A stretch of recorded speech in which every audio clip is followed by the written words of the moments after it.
Ceramah Pendeta Gilbert Lumoindong yang menyindir zakat dan ibadah salat umat Islam hingga kini viral di media sosial dan berakhir berbuntut panjang. Meski sempat meminta maaf ke sejumlah pihak, Pendeta Gilbert tetap dilaporkan ke Polda Metro Jaya. Terkait pelaporan tersebut, Direktorat Kriminal Umum Polda Metro Jaya tengah mendalami laporan dengan memeriksa sejumlah saksi. Polisi juga mendalami alat bukti dengan mengecek video yang beredar serta tempat Pendeta Gilbert melakukan dugaan penistaan agama. Masih dilakukan proses pemeriksaan terhadap satu saksi untuk dilakukan pendalaman. Jadi kami mohon waktu dulu untuk diberikan kesempatan melakukan pendalaman lebih lanjut. Untuk terlapor sementara belum, kami harus melakukan pemeriksaan satu saksi termasuk melakukan pendalaman terhadap alat bukti yang beredar di media maupun melakukan pengecekan di mana tempat dilakukan kemarin yang badan. Atas pelaporan tersebut, Pendeta Gilbert Lumoindong dijerat dengan pasal 156 KUHP tentang penistaan agama dan pasal 28 serta pasal 85 Undang-Undang Informasi dan Transaksi Elektronik atau ITE. Dari orang yang membuat laporan kepolisian tentang dugaan penistaan agama dari Pendeta Gilbert Lumoindong terkait khotbah kontroversial. Sosok pelapor kasus tersebut ternyata adalah advokat Farhad Abbas. Hal itu disampaikan oleh Direskrimum Polda Metro Jaya, Kombes Wira Satya Triputra. Wira mengatakan saat ini pihaknya masih mengusut laporan yang dilayangkan Farhad Abbas terhadap Pendeta Gilbert. Farhad Abbas sejauh ini juga belum. Assalamualaikum warahmatullahi wabarakatuh. Jumpa lagi dengan channel Terarah. Pada kali ini channel Terarah akan mengeksplor fenomena yang terjadi di Indonesia tentang apa? Fenomena keagamaan yang masih hangat dan masih banyak diperbincangkan dan mengguncang hampir pemerhati kegiatan keagamaan baik di pihak Islam maupun pihak Kristen maupun pihak non-Islam dan non-Kristen. Nah, yaitu kita lihat bahwa kemarin beberapa hari sebelumnya Pendeta Gilbert Lumoindong itu meminta maaf atas pengakuan bahwa dirinya salah atau keliru. Nah, peminta maafan terhadap apa yang dia lakukan terhadap penjelekan atau perumpamaan yang tidak proporsional tentang sholat dan juga zakat. Nah, ke siapa? Ke mantan Wakil Presiden Indonesia itu Dr. Pak Yusuf Kalla. Nah, di situ kelihatan bahwa Pak Gilbert menyatakan bahwa dia itu belum tuntas sebetulnya, belum penuh mengungkapkannya. Jadi karena dia merasa bahwa apa yang dianggapnya menjelekkan padahal itu tidak, kata Gilbert, karena pendeta itu menyatakan jamaahnya ada yang online dan tidak online. Nah, tapi sekalipun begitu, kita sebagai muslim sebagai umat yang memaafkan, kita terima pemaafan itu karena itu adalah akhlak bergaul.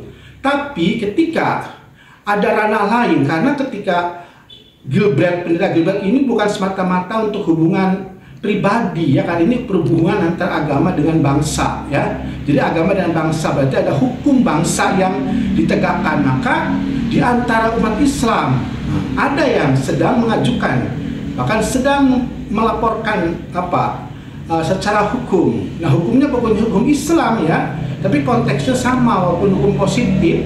Nah, tentang penistaan agama ini berarti sesuatu yang konteksnya sama dengan Islam, ya. Nah, itu memberikan suatu hukum jerak. Nah, jadi di antara umat Islam itu ada yang melaporkan agar diproses secara hukum. Kenapa? Kan secara hukum, nah hal-hal seperti ini supaya ada jeratan dan ada kapok di bahasa Jawanya. Harus kapok, orang itu tidak boleh mengucap sembarangan ketika masalah-masalah agama. Karena masalah agama itu masalah privasi dan masalah hubungan dia dengan Tuhan. Ketika agama orang lain itu direndahkan atau dibuat mainan atau lelucon, nah, itu ada ketersinggungan secara agama, bukan pribadi, ya. Makanya secara hukum itu silakan, berhak, hukum Indonesia itu berhak melaporkan. Makanya ada beberapa orang yang sedang melaporkan, di antaranya Farhad, ya, dia mantan suaminya penyanyi Nia Daniati, melaporkan tentang penjelekan Gilbert ini.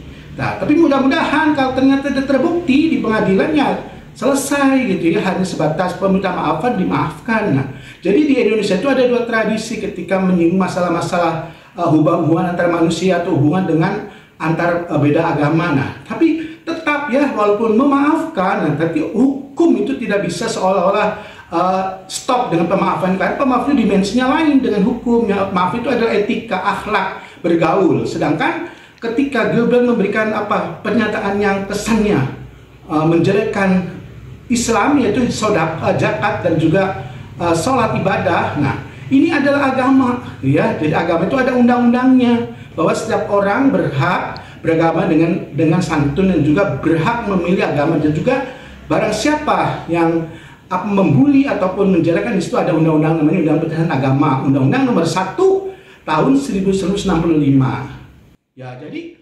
Undang-Undang PNPS ini adalah Undang-Undang Penistaan Agama Nomor 1 Tahun 1965 yang banyak di kalangan umat beragama, ya terutama umat beragama yang cenderung bahwa negara ini harus bebas daripada campur tangan negara tentang agama, ingin menghilangkan undang-undang itu.